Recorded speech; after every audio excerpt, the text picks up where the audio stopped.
you can see from the video na in-insert ko, ang dami na talagang progress dun sa bahay. Antok na rin ako, pero kasi sabi ko mag-upload ako ng video tomorrow kasi nga last week hindi ako nakapag-regular upload. So, pinakita ko dun sa video kanina yung mga naging progress na dun sa bahay. At masasabi ko talagang hindi pa tayo nakakakalahati. I think we're 20 or 30% there. Sa loob ng bahay, dun sa first floor, hindi pa po tapos dun yung kusina. Pero dun sa video ko kung saan ako bumili ng tiles, nakabili naman na ng materyales dito sa Pasig. Dadali na lang dun. Dun naman sa area ng fencing, I think kulang pa yun ng 4 to 5 na hollow blocks na linya. Tapos sunod dun, yung magwe-welding next week susunduin na ng tatay ko kasi may nakuha na siyang tao malapit dun sa area. Yun yung mahirap kasi sa pagpapagawa, lalo na kung hindi mo siya baluarte, hindi mo siya teritoryo. Buti na lang, meron akong tita doon na napagtatanungin ng tatay ko. Also, depending on the location, hindi po sa lahat ng pagkakataon, lalo na kapag mga pre-selling units, expect mo na hindi masyadong maraming option ng mga merong hardware shop. So, hindi rin madaling kumuha ng mga materyales. Pero sa tao or sa resource, madali ah. Hindi mo nga lang masasabi kung magaling. Pero kasi hindi naman sa amin problema yun kasi may construction firm naman kami. Also, at dun sa mga nagtatanong ko ano na yung pinaka-final na decision ko, I won't proceed with the extension kasi budget issues masyadong mahal. Sabi ng kapatid ko, 500,000 yung kakailanganin. So sabi ko, ayokong i-risk kasi bibili pa ako ng mga materyales. So, ang mangyayari, yung first floor, tuloy, second floor, magkakaroon ng partition doon, pero hindi siya for 3 bedrooms. Parang ang gagawin doon, toilet, tapos isisingit yung dalawang rooms. Now, dun sa baba, kaya naman yung maid's room tsaka yung dirty kitchen, no? Wala namang problema. Yung garahe, magkakaroon lang ng roofing dun sa taas, pero magiging maganda naman yung itsura niya. Nakaabang naman yun para sa extension next year. Ang naiisip ko, next year na ako magpapa-extend para at least may ample time para talaga um, in terms of budget, kasi pag po pinaslab nyo yon, kapag kulang kayo sa budget, nakatengga, hindi maganda. So, ang gagawin nila, nakaabang na lang siya. At the same time ha, isipin nyo tag-ulan na. So, di namin na-maximize. Grabe talaga yung climate change. Kasi, naalala ko yun, May kasi birthday ng lola ko. Hindi ko malilimutan, tuwing May birthday niya, init na init ako. Parang every year yun, nung bata akong naaalala ko kapag May birthday ng lola ko, mainit. Tapos ngayon, ang lakas na ng ulan. Like, middle of May pa nga lang umuulan na eh. So, hinahabol rin yun ng tatay ko kasi, dun sa labas, mahirap pag inabutan ng tag-ulan. So, inuna talaga nila ngayon yung labas, yun yung minamadali nila. Tapos next week nga yung welding. Pero ang dami pang kailangang ayusin doon.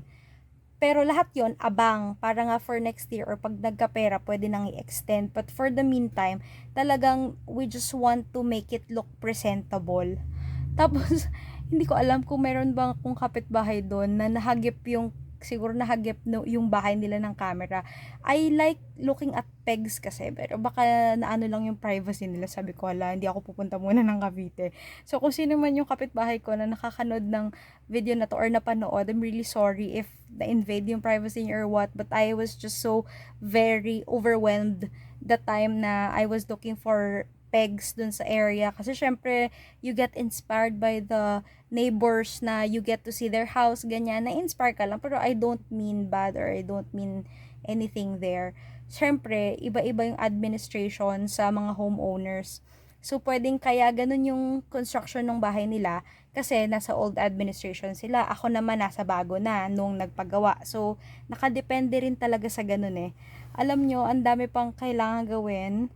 Pero so far, kapag naayos na yung labas, mas maganda na somehow yung forma.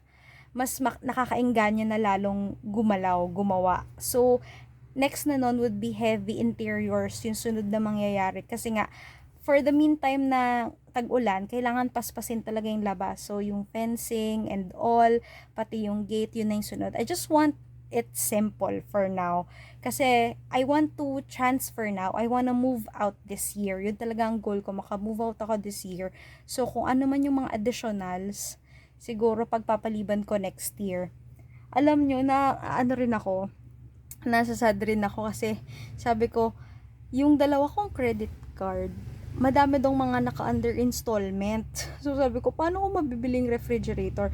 Non-negotiable ko po talaga yung ref. Gusto ko talaga two-door. I can let go of the washing machine kasi gusto ko naman naglalabas sa kamay eh. Okay lang sa akin yun eh. Gusto ko yun eh.